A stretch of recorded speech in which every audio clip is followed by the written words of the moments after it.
Today on the Matt Walsh Show, Trump appears to be taking very seriously the idea of purchasing Greenland and taking control of the Panama Canal. Is that a good idea? And should we just go ahead and conquer Canada while we're at it? Also, a judge blocks a Tennessee law requiring age verification for porn sites. Her reasoning is flimsy, to say the least. And the state of New Jersey will no longer require that its teachers know how to read. What could possibly go wrong? We'll talk about all that and more today on the Matt Walsh Show.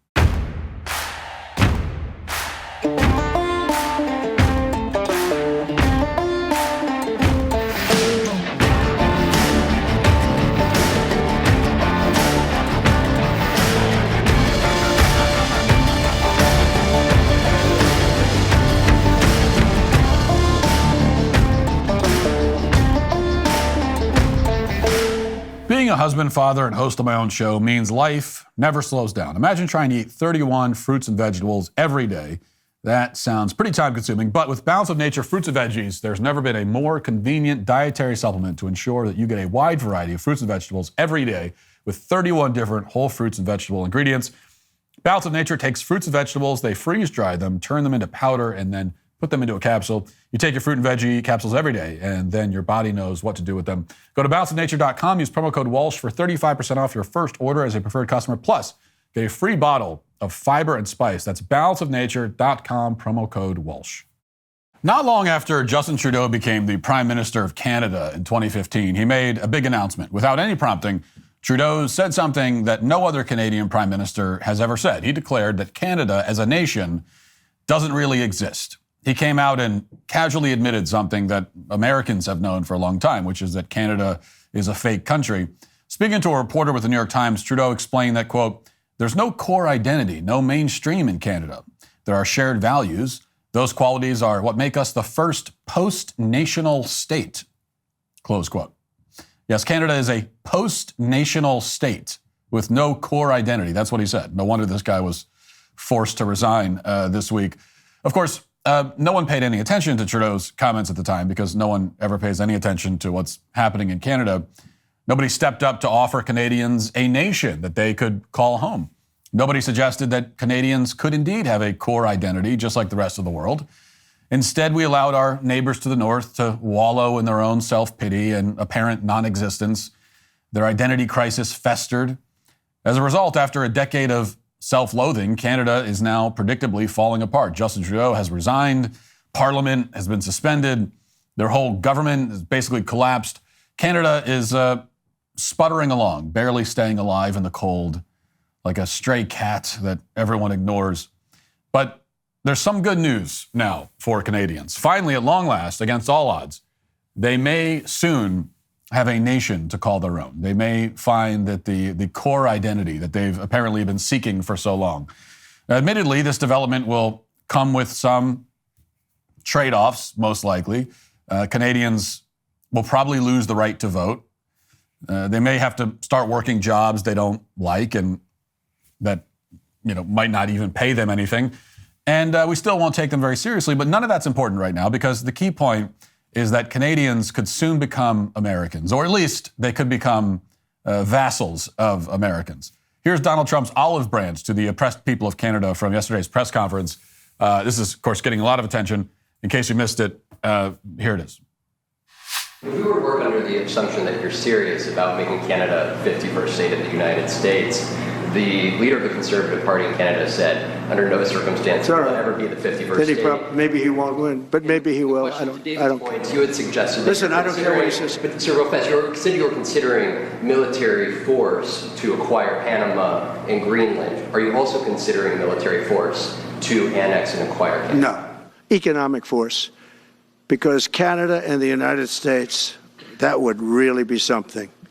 You get rid of that artificially drawn line, and you take a look at what that looks like, and it would also be much better for national security. Don't forget, we basically protect Canada. Now, Trump went on to explain all the obvious arguments in support of annexing Canada. We provide them military support worth hundreds of millions of dollars.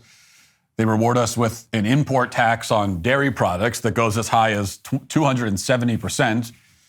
They're supposedly good at hockey, but they haven't won a Stanley Cup since 1993. They also don't believe in free speech to the point that they freeze the bank accounts of political dissidents. And if we were talking about a Middle Eastern country, we would have already invaded by now. or at least launched some rockets and called it a day. But as you heard, Trump doesn't plan on doing any of that with Canada. The plan right now is a humanitarian economic takeover. And that's why after the press conference, Trump posted these upbeat images of a unified North America with Canada and the United States combined. And as you can see, once you get rid of the line between Canada and the United States, the whole continent does look a lot cleaner. You know, it just fits. It's obviously the way it was supposed to be. But pretty much every Canadian politician disagrees, apparently. And in voicing their outrage, they've only made the whole situation even more entertaining and more pathetic for Canada. Here, for example, is someone using the name Jagmeet Singh. At one point, he was supposed to be the kind of the Canadian incarnation of Barack Obama. And last night, he uploaded this video threatening the United States. Watch. Donald Trump is acting more like an internet troll than a president of the United States. I don't think that's the way you act as a president, and it's certainly not the way you interact with other countries.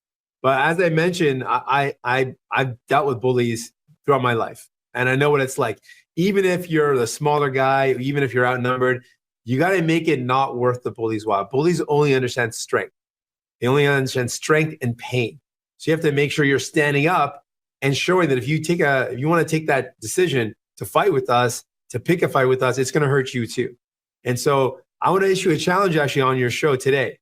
For anyone that's running for prime minister, I've committed that Canada would respond with retaliatory tariffs. If Trump imposes tariffs on Canada, we should respond with tariffs. So that was the sentiment all over Canada. Even the Conservatives were talking like this, although they were a bit less aggressive. It's all, kind of difficult to understand, frankly. They're just assuming that being conquered is automatically a bad thing. I mean, they're complaining about our plans to conquer them, and they haven't even seen the labor camps we've built for them. I mean, they're really spacious, very comfortable by labor camp standards. You'll even get one whole meal a day, except on weekdays, obviously. And yet they still whine. I mean, just ungrateful brats. And just to underscore the power dynamic here, Canada's dollar is worth about 70 cents right now. The government is issuing emergency payments to around a third of the population so people can afford groceries. But Jagmeet Singh wants us to believe that Canada has leverage over the United States. They're going to raise the import tax on milk another 100%, I guess. They're going to shut off our supply of maple syrup. They'll play hockey even worse than they already do. Now, not to be outdone, an even less popular politician in Canada, Elizabeth May of the Green Party, proposed a counteroffer to Donald Trump.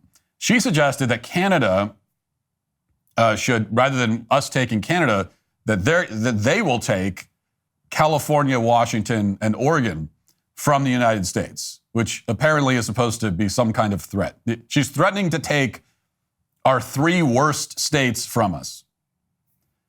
I mean, can we throw New Jersey in there too? It doesn't really work geographically, but you see, if you want to take all the worst ones, we'll give you that plus New Jersey. Here she is. Hey, Donald, have we got a deal for you? You think we want to be the 51st state? Nah, but maybe California would like to be the 11th province. How about it? California, Oregon, Washington? You've got geography in common with us. And not only that, we've already got a carbon trading system between California and Quebec. We've got some strong alliances on our west coast from British Columbia. There's been a lot of academic papers on the idea of Cascadia. So California, Governor Newsom, and Washington State, Jay Inslee, and newly elected Governor of Oregon, Tina Kotek. How about it? Want to put a referendum to your citizens? Because this is what you deal. Have we got a deal for you? This is what you get. Free health care. Universal free health care. No more one-year-olds who suddenly fall off the Medicaid list and their parents are in the news because they're trying to do a GoFundMe so they can get their daughter to a doctor. Universal free health care. And guess what? Those gun laws that your Congress is too afraid to pass because of the national gun lobby, we already got our strict gun laws.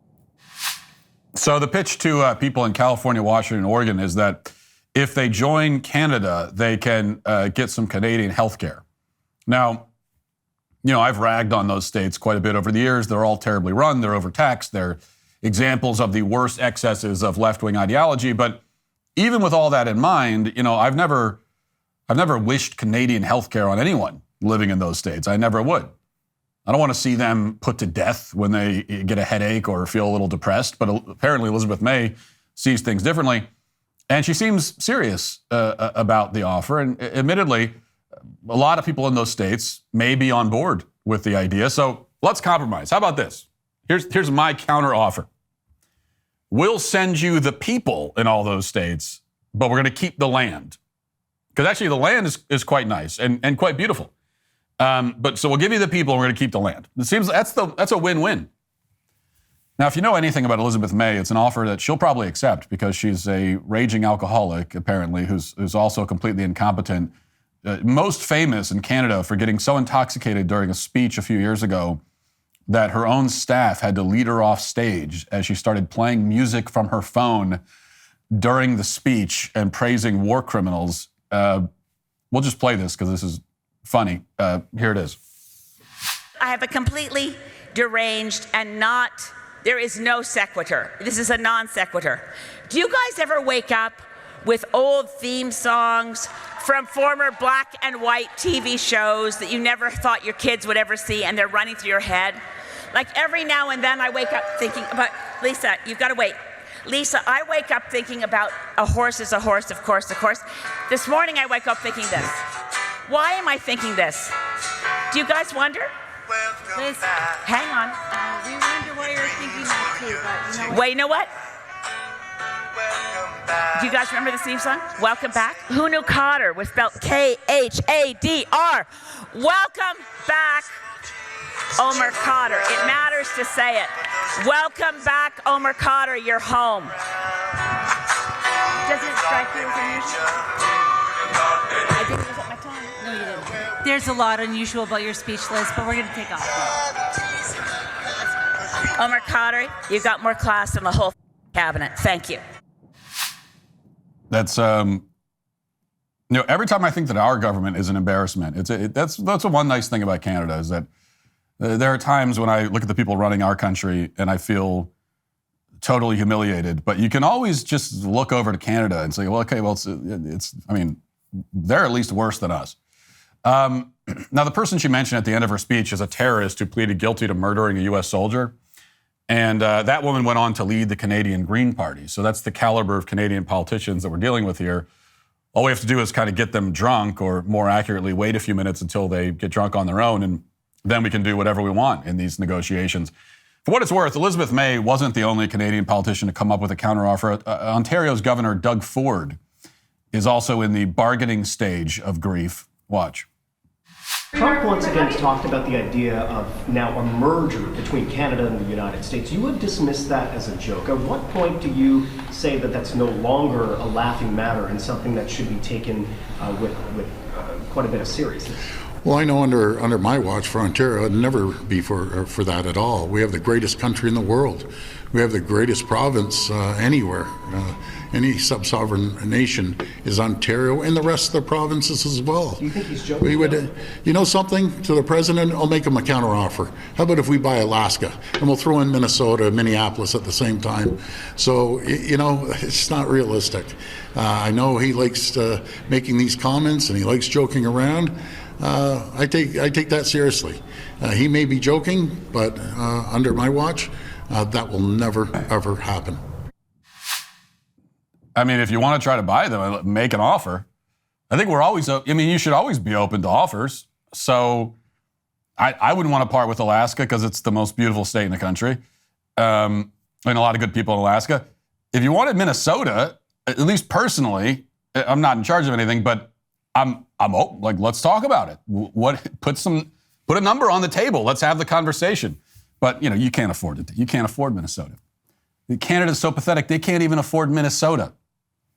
And there seems to be a fundamental misunderstanding here. No one is offering to buy Canada. Trump is proposing that we just take it. But Doug Ford seems to think that we're haggling over prices here, and he also seems to think Canada can afford to buy a U.S. state, which is more than a little suspect. Now, at the same time, as amusing as the idea of taking over Canada is, the plan that Trump is floating for other parts of the North American continent is, I think, a bit more serious with some very real economic and strategic implications. The main benefit of conquering Canada is just that it would be really funny. It would be the first conquest in history launched primarily as a joke. Because in all seriousness, I actually wouldn't want Canada, mainly because of all the Canadians that are there. If we could get the land without the people, that could get, I wouldn't, I mean, there's some things you only go so far. We don't want the land that badly. But the idea that we should buy Greenland and take over the Panama Canal is, while also being kind of funny, still very serious. At one point during the press conference, Trump was asked to rule out the use of military force to take Greenland and the Panama Canal, and he refused. Watch. To Greenland and the Panama Canal, so forth. Can you assure the world that as you try to get control of these areas, you are not going to use military or economic coercion? No. And can you tell us a little bit about what your plan is? Are you going to negotiate a new treaty? Are you going to ask the Canadians to hold a vote? What is the strategy? Yeah, I can't assure you. You're talking about Panama and Greenland. No, I can't assure you on either of those two. But I can say this. We need them for economic security. The Panama Canal was built for our military. I'm not going to commit to that. Now, this answer caused a lot of wailing on the internet, as you would expect, but it's the right answer. There's no reason for us to rule out anything at this point, especially when our national security is implicated. It also puts you in a much stronger bargaining position if you don't show your cards ahead of time.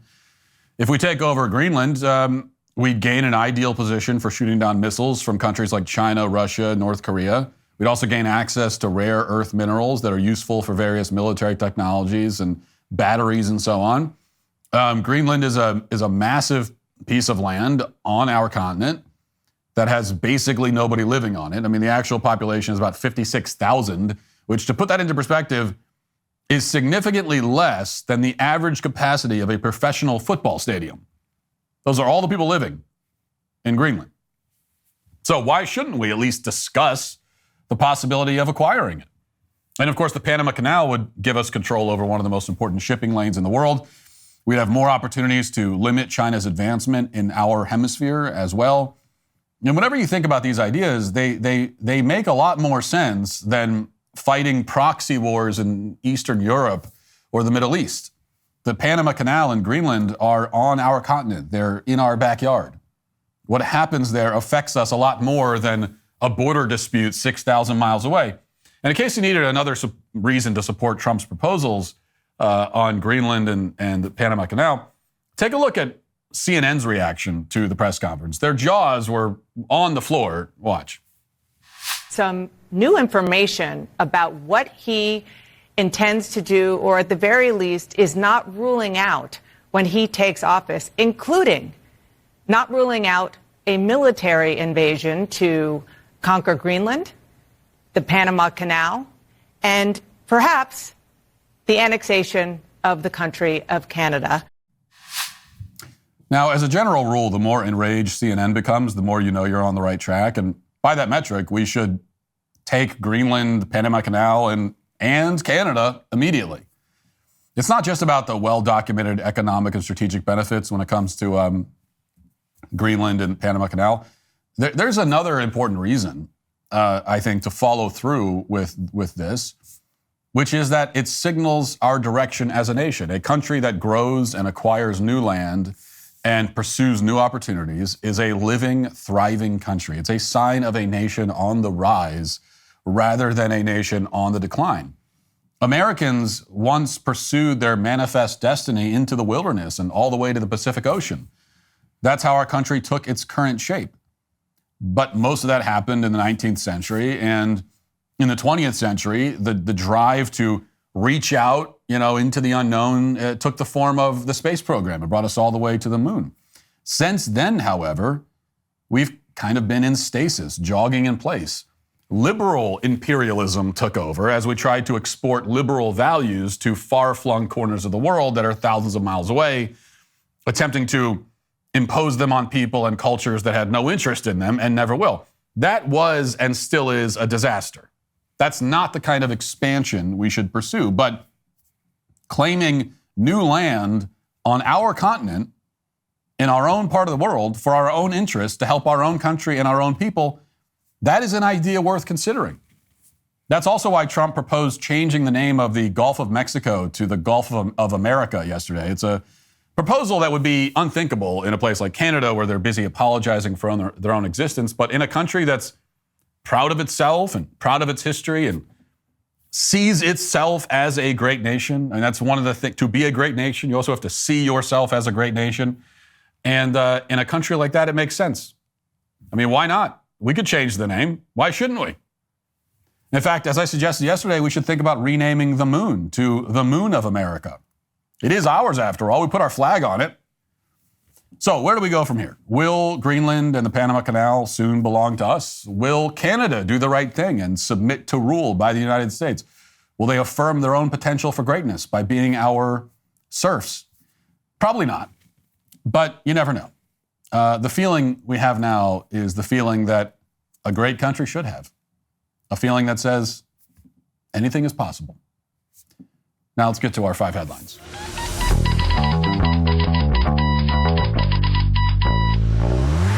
Grand Canyon University, a private Christian university in beautiful Phoenix, Arizona, believes that we are endowed by our Creator with certain unalienable rights to life, liberty, and the pursuit of happiness. GCU believes in equal opportunity and that the American dream starts with purpose. GCU equips you to serve others in ways that promote human flourishing and create a ripple effect of transformation for generations to come. By honoring your career calling, you impact your family, your friends, and your community. Change the world for good by putting others before yourself to glorify God. Whether your pursuit involves a bachelor's, master's, or doctoral degree, GCU's online, on-campus, and hybrid learning environments are designed to help you achieve your unique academic, personal, and professional goals.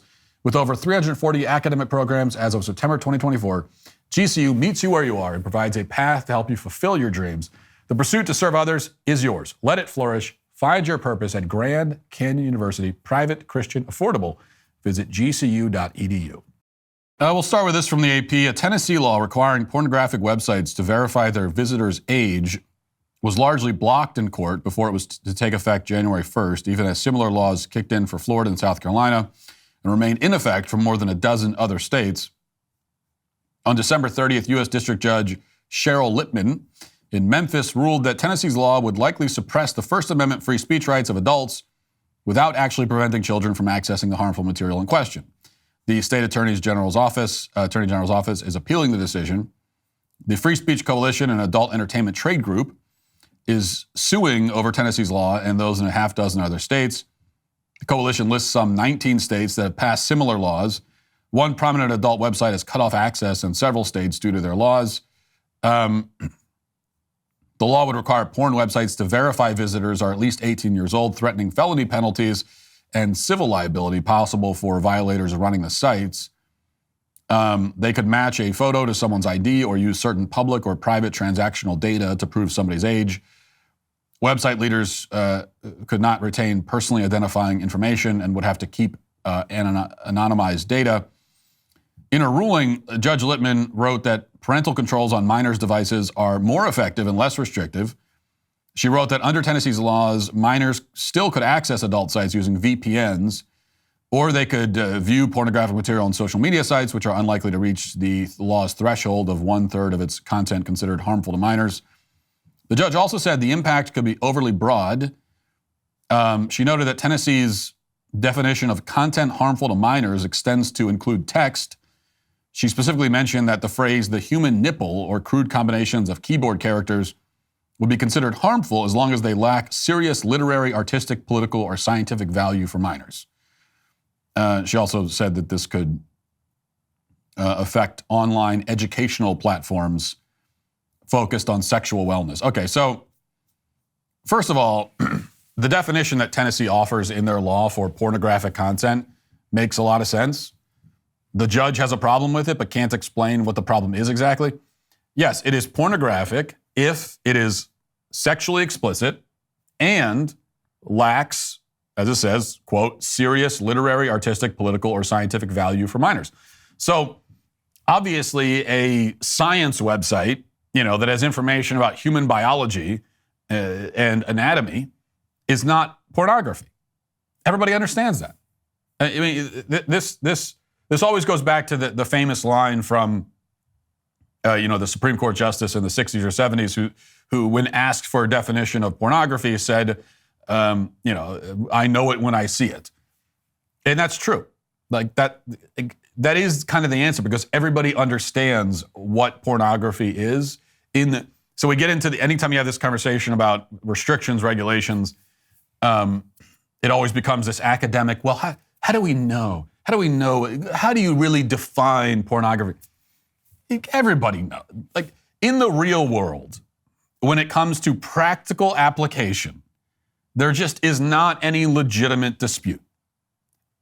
And even though every time we talk about laws and regulations meant to protect children from smut, you get this sophistry, this, how do we define it? How do we what if in some hypothetical scenario, something that isn't pornographic is interpreted as pornographic and gets also ends up being restricted?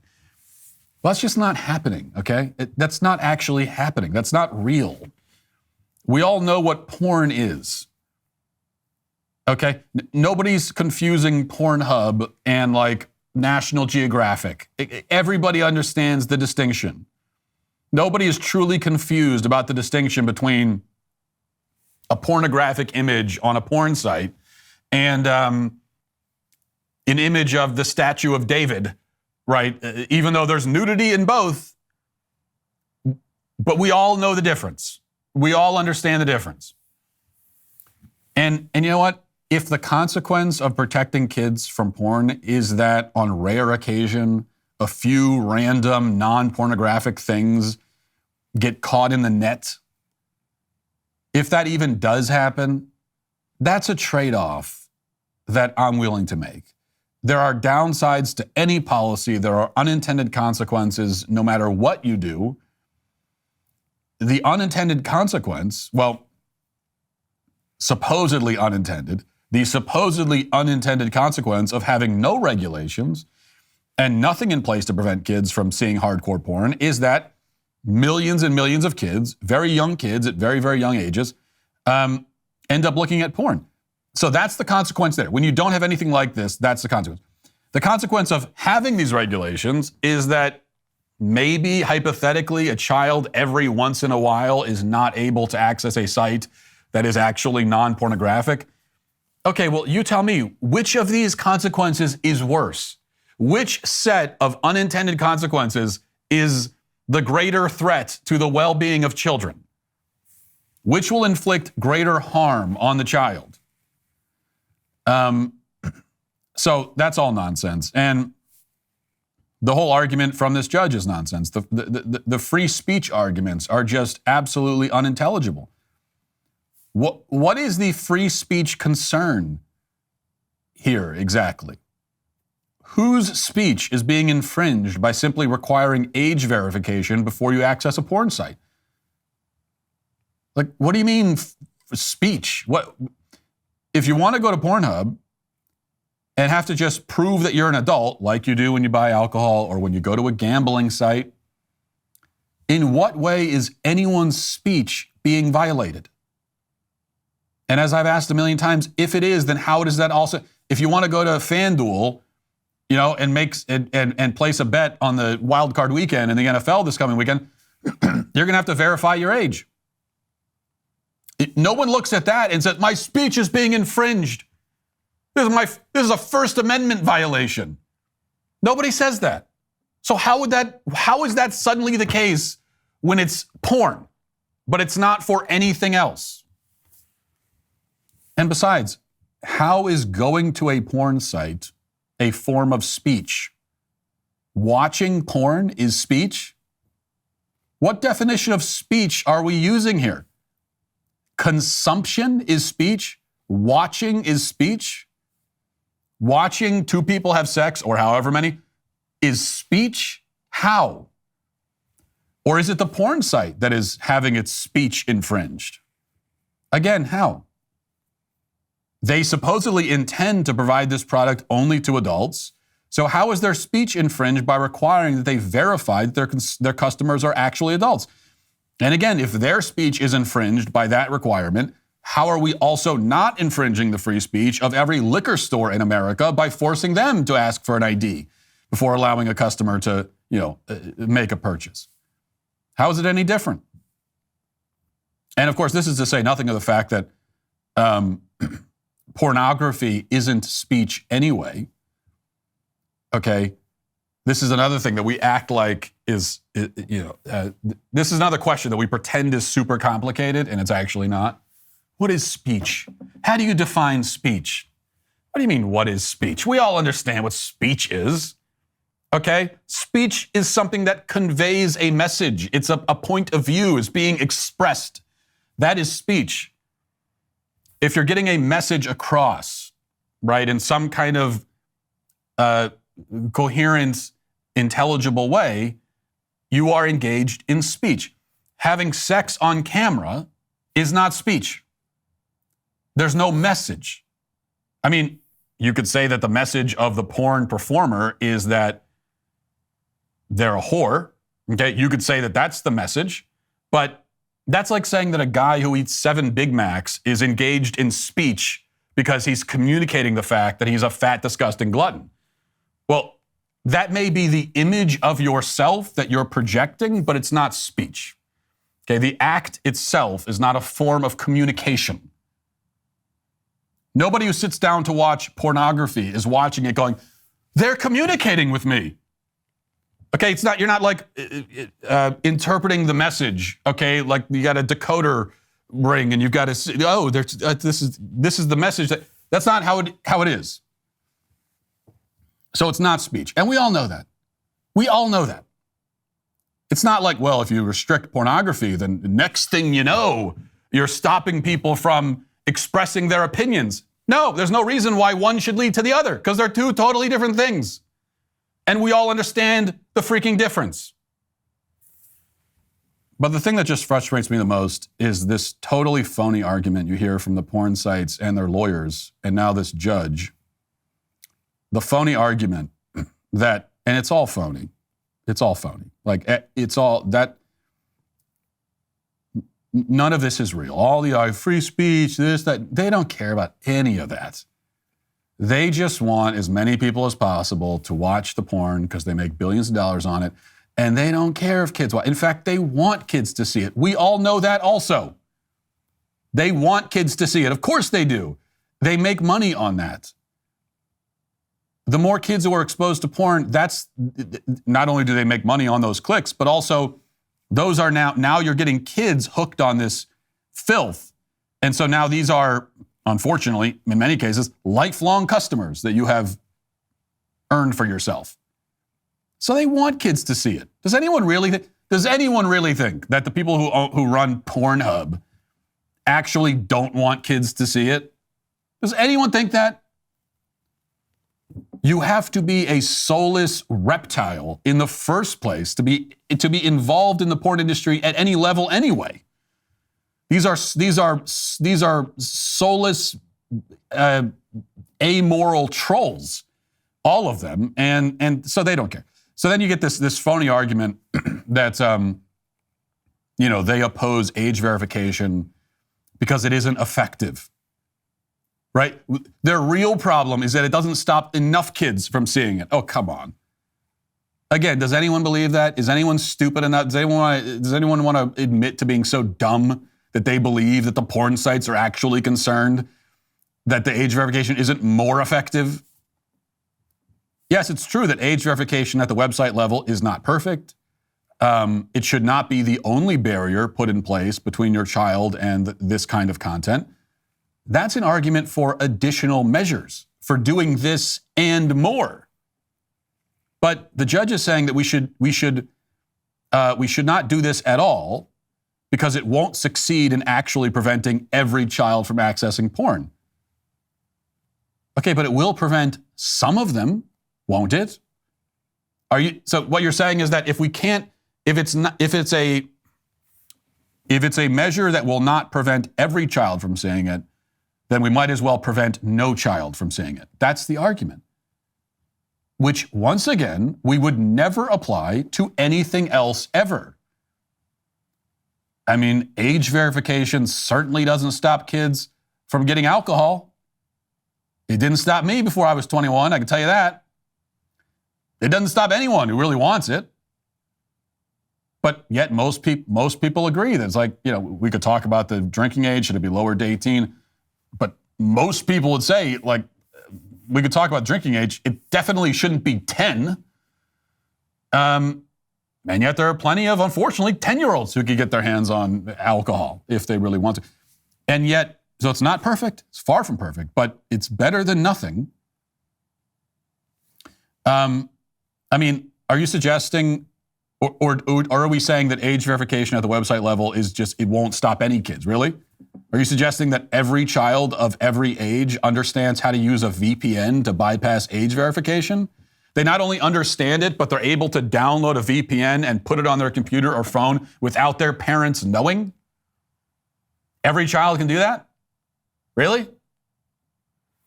It's just ridiculous. The fact is that a simple barrier of entry on the website, at the website level, requiring age verification, will actually, every day, prevent literally millions of kids, every day, would be prevented from seeing this stuff. Millions. Now, millions more will get around it. That's true. So let's do more, not less. Yesterday, we heard about Zuckerberg's plan to recommit to free speech on Facebook and Instagram, supposedly. Part of that plan involves getting rid of the hyper-partisan fact checkers and instituting a community note system like what Elon put in place on X. Not surprisingly, the left is unhappy with this development, very unhappy. And here's just one example of many. This is our good friend Joy Reid with her reaction. Why would conservatives think fact-checking is biased against them?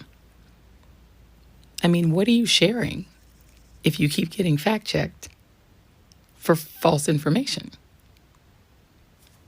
Think about it. What were conservatives sharing on Meta that was getting flagged so much? Are they spreading false information? And why were they so eager? And why are Republicans in general so eager to end the idea of fact-checking? What are they trying to share?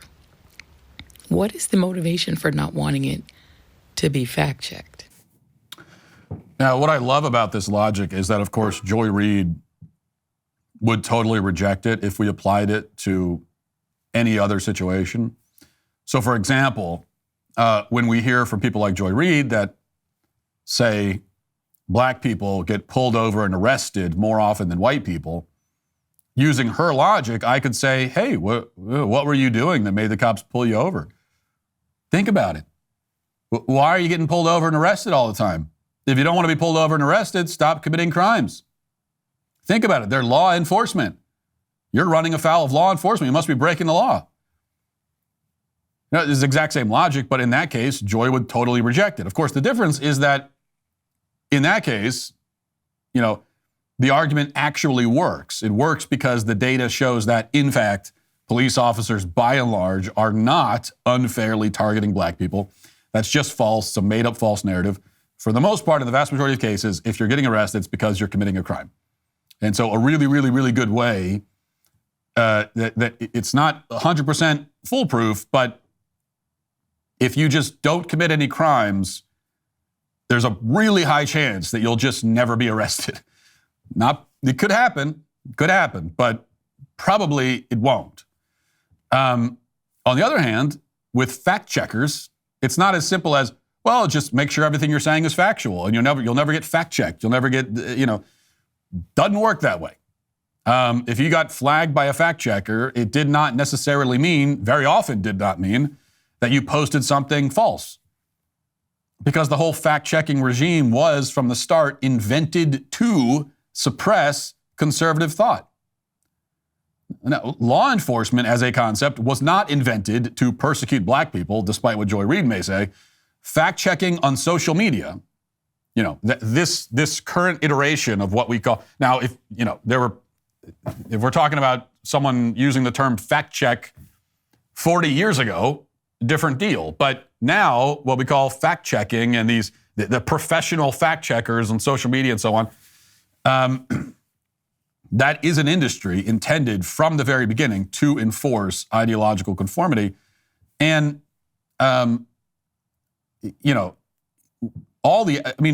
there's a lot of evidence of that. We all know this. I'm not saying anything you don't know, but here's really all the evidence we need, right? You could just take one example that kind of proves the point. Did any fact checker on Facebook or on any other platform ever once flag a post claiming that there are more than two genders? Was that claim ever once flagged as non-factual? Was the claim that, trans women are women, was that ever debunked by the fact checkers? No, of course not. In fact, it went the other way. Statements of incontrovertible, undeniable, biological, and scientific fact were flagged as false and harmful by the fact checkers, even though they are absolutely 100% correct. And so that's all the proof you need. I mean, it's a good starting point. And anytime someone calls them, if you want to know whether a fact checker, a self-appointed fact checker, is qualified for the job, you could really start with that. You can say, well, are trans, quote unquote, trans women?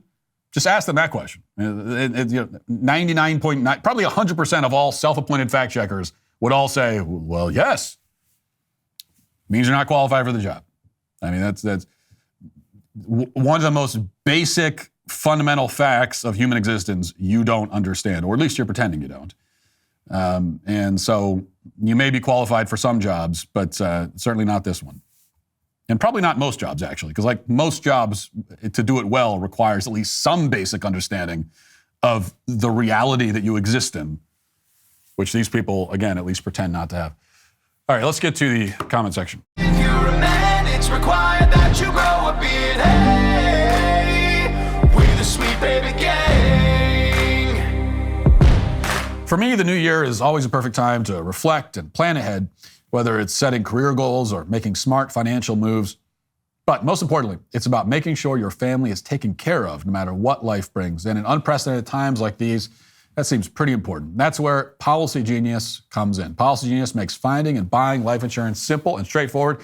As the country's leading online insurance marketplace, they help you secure a financial safety net for your loved ones that can cover everything from daily expenses to mortgage payments. With Policy Genius, you can find life insurance policies that start at just $292 per year for $1 million of coverage. Some options are 100% online and let you avoid unnecessary medical exams. What makes them special? Well, their licensed team of experts is there every step of the way, helping you compare quotes from top insurers side by side, answering questions and handling all the paperwork. So it's no wonder thousands of satisfied customers have left 5-star reviews on Google and Trustpilot. Secure your families tomorrow so you have peace of mind today. Head to policygenius.com/Walsh or click the link in the description to get your free life insurance quotes and see how much you could save. That's policygenius.com/Walsh. All right, first comment says, it's the booze, people. You know, the thing we've been drinking for thousands of years certainly isn't the artificial sweetener developed to fatten livestock or the machine oil we've had added to our food. Yeah, as a general rule, I'm always very, very skeptical when the public health folks come along and tell us that something that humanity's been doing for millennia is actually unspeakably dangerous and should be halted immediately. It could be true. It's possible that humanity got it wrong all that time. It's happened. But if you want to drastically alter what was common and what was common human behavior for thousands of years, I think you should need to produce more than a couple of studies and a statement from the Surgeon General. That's the thing. It's the burden of proof is quite a bit higher than that. Since there's been an uptick in cancer since it was rolled out to fight the virus, is blaming alcohol for cancer in any amount the way to cover up the higher number of cancers? Yeah, well, these people warning us about the dangers of booze are the same ones who assured us that the vaccine was safe and effective. And And when you talk about the higher rates of cancer, like that is a real thing. Colon cancer in young people is apparently surging. And that's a trend that can be traced back, I believe, several years at least. But that's all the more reason why blaming it on alcohol makes no sense. You know, you don't even need to read any study to know that. People have been drinking alcohol for thousands of years. And we don't have data, the data on like how much alcohol was consumed by people on average, probably, I mean, there's data on that now. I don't know how far back that data goes, probably not very far. But, you know, I think it's pretty apparent that alcohol consumption was a lot more common. Even go back, you know, like it's like any movie or TV show you see set in the 50s. It's like they're you know, they've got in the office, they've got the cart set up with the you know, the whiskey in the nice crystal containers, and they're drinking whiskey at 2:00 in the afternoon. So people have been drinking alcohol for a long time. So if there's a recent surge in certain types of cancer, it seems if you want to find the culprits, you should look at recent causes. I mean, that just seems logical to me. I'm willing to grant that booze marginally increases the risk of certain cancers. What I'm not willing to grant, even for the sake of argument, is that our government or public institutions give two shits whether any of us gets cancer. I agree. Although that's really beside the point. I don't need public health institutions to actually care about me. I don't care about that. I don't need them to care. I just need them to tell the truth. That's all that matters. Just tell the truth. Feel how you want. Be as indifferent as you want. Doesn't matter. Tell the truth. And they haven't, and so we have no reason to trust them. I never let my kids win either, but I do give them handicaps. Chess without a queen and rook, but then I play as best I can. My daughter won once, so now she's graduated to me only starting without a queen. I will also do that. That's fine. I don't think you should let your kids win games, but you can give them an advantage or a head start, but then compete and try to win from there. My son, who's now 11, I've raced him many times over the years. I've always given him a head start. The most recent time I raced him, I gave him a head start, and he crushed me, just crushed me. So no more head starts. You know, now he's graduated beyond that. Apply your arguments against Sonic towards Peter Jackson's film adaptations of The Lord of the Rings and see how many of them hold up. Respecting and understanding the source material, catering to the fans of an IP, grown adults interested in fiction. It's easy to dunk on man-child Sonic fans, but are you ready to die on that same hill against the Lord of the Rings fandom? Claim it now and you will never know peace. What? Okay. First of all, I am not taking any issue with grown adults who are interested in fiction. There's nothing wrong with fiction. You know, I think I don't read a lot of novels like fiction, but most of the books I read are nonfiction. But I think there could be great value in reading novels and reading fiction, works of fiction. I certainly like to watch movies, you know, and that are you know, fictional narratives. So that's not my point. Stories are for everyone. The concept of telling a story. I mean, you want to talk about things that go back since the dawn of human civilization. This is one of them. Human beings have been storytellers and have connected with stories and have found, you know, the process of hearing, experiencing a story to be deeply edifying since the dawn of human civilization and before. So it's not that's not the problem. My problem with adults who watch Sonic or go, you know, is not that it's childish to be interested in a fiction story.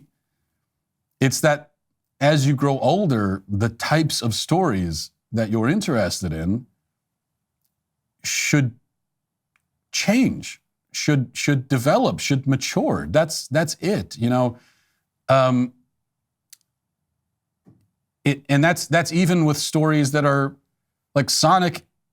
The Sonic films are just garbage. I mean, they're just corporate slop. They really are. And as I've said, they don't even exist to tell a story. They exist just to capitalize on an IP. But even if they were quality stories, I would still say that as you grow older, take a children's movie that I think is high quality. Let's just take any of the early Pixar films. And I know I upset some people when I said that Toy Story is a bit overrated, which I think it is a bit overrated. But still, we'll take Toy Story. It's still a really high quality, no question about it, very high quality children's movie, definitely. And I've watched that one with my kids many times, and they enjoy it, and I enjoy watching it with them. However, on my own, if I have the night to myself and I want to sit down and watch a movie, or I'm going to watch a movie with my wife, I'm not putting on Toy Story. That's a great one to watch with the kids. I'm not going to watch it by myself. The same way that if I'm going to, we talk about books that I like to read my kids Dr. Seuss books. Fox and Socks, one of my favorites to read the kids. I've read that book 600 times because I read it to the kids. And as far as children's books go, I think Dr. Seuss, it's hard to do better than that. But if it's 9 o'clock at night and I'm going to sit on the back patio with a cigar and read a book, as I often do, I'm not pulling out Cat in the Hat to read it. I'm not going to be sitting on the back porch just flipping through Cat in the Hat, reading it to myself. That would be odd, wouldn't it? Wouldn't you at least, that would be strange. It would be a strange thing to be an adult who's still on your own recreationally. Your interest in books has not developed past that.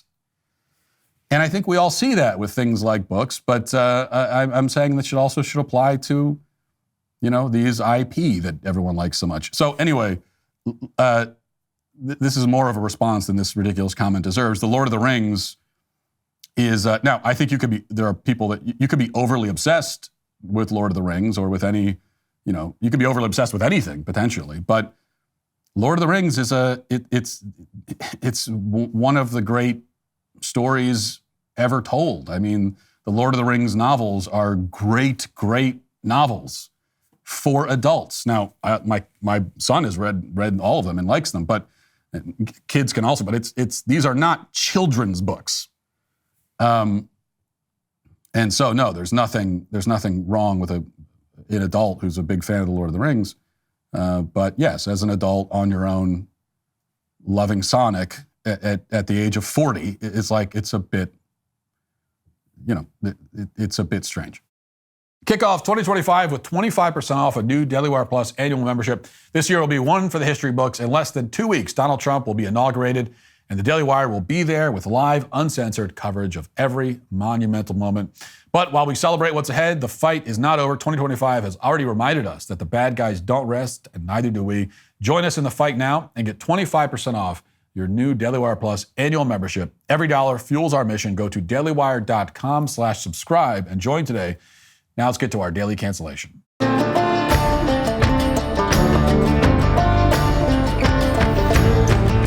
A few months ago, I went into some detail about a test for firefighter applicants that the Biden administration deemed racist. And as you might remember, the DOJ took a fire department to court for asking questions that apparently a lot of non-white applicants struggled with.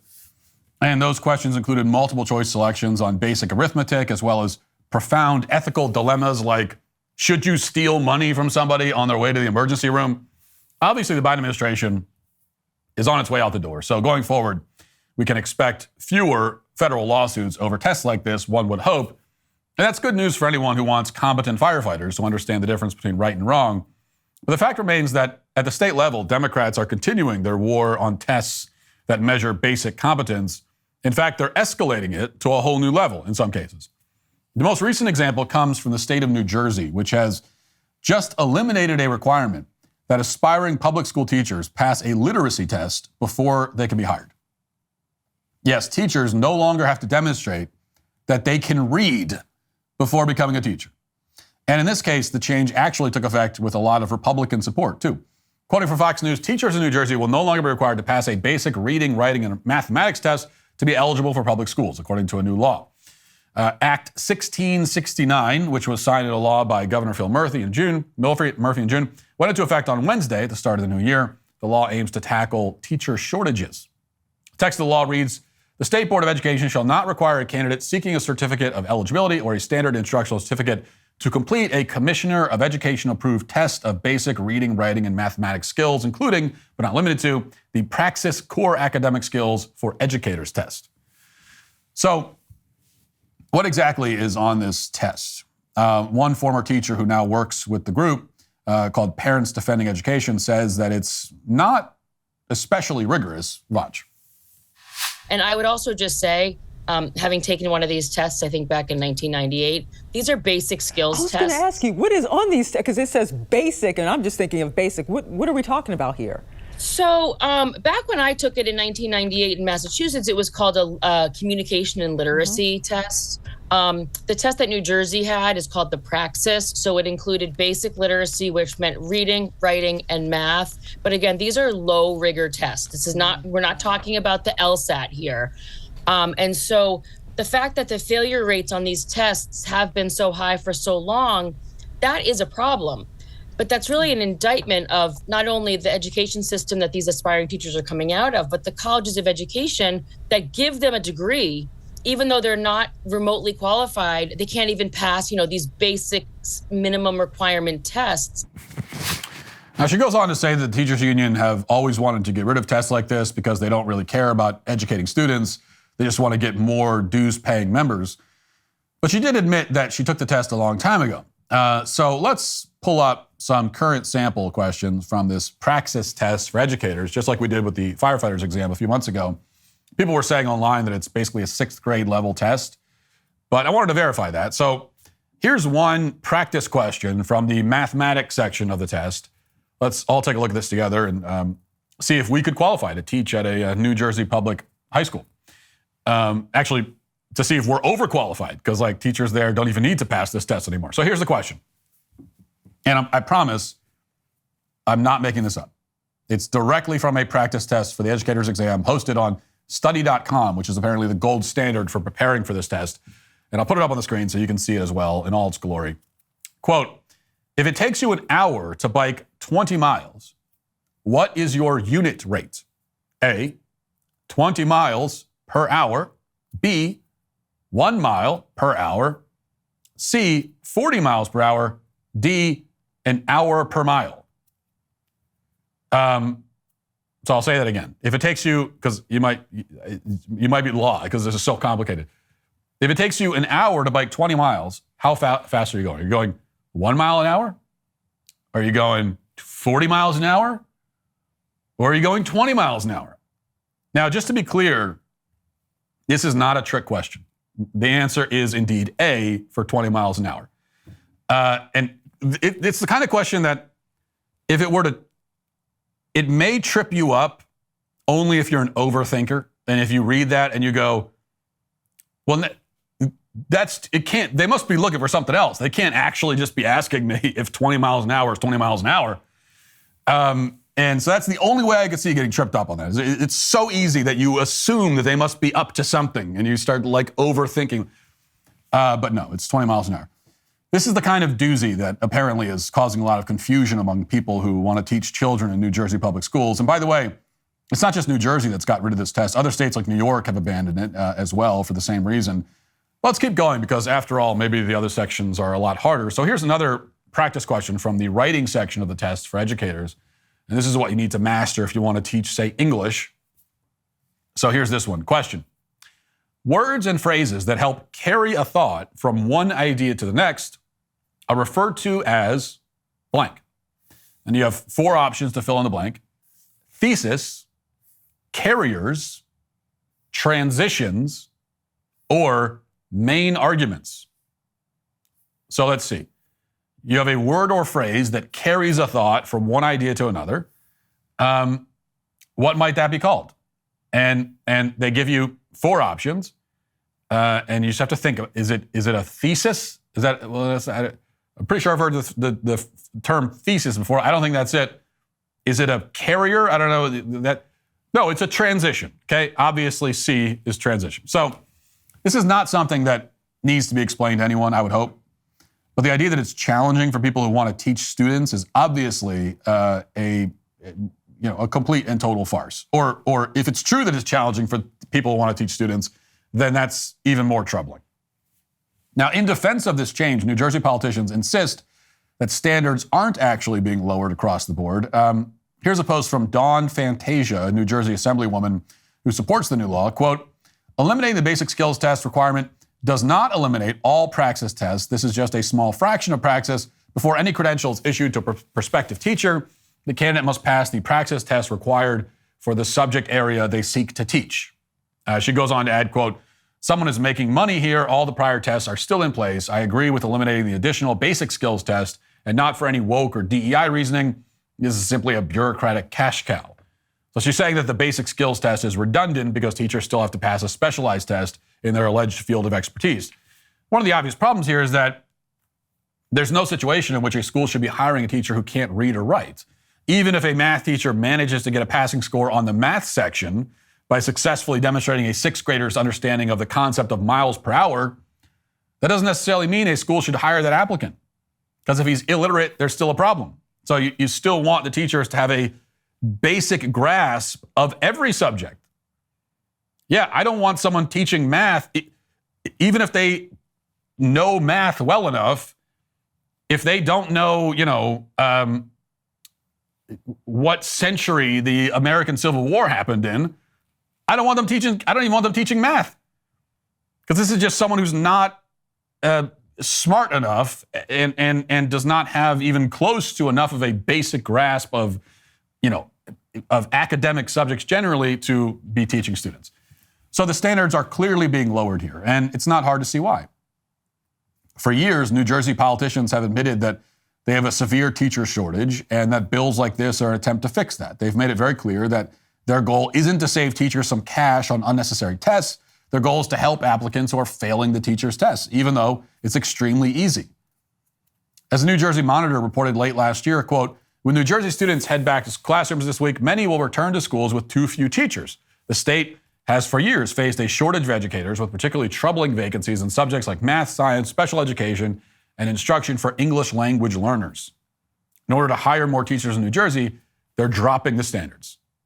They're not going to raise pay or take any steps to recruit more qualified applicants. Instead, they're going to deliberately hire teachers who, in many cases, are potentially dumber than their students. And then presumably this cycle will continue indefinitely until eventually all of these tests are dropped entirely.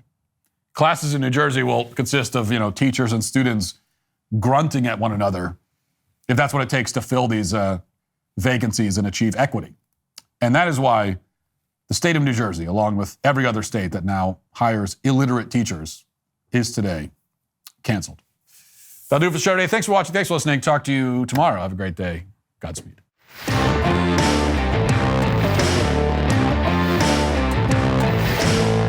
Today on The Ben Shapiro Show, President Trump announces at a press conference that the United States will now call the Gulf of Mexico the Gulf of America. He explains his position on the United States buying Greenland, and the media go predictably insane. It's so much fun. That's today on The Ben Shapiro Show.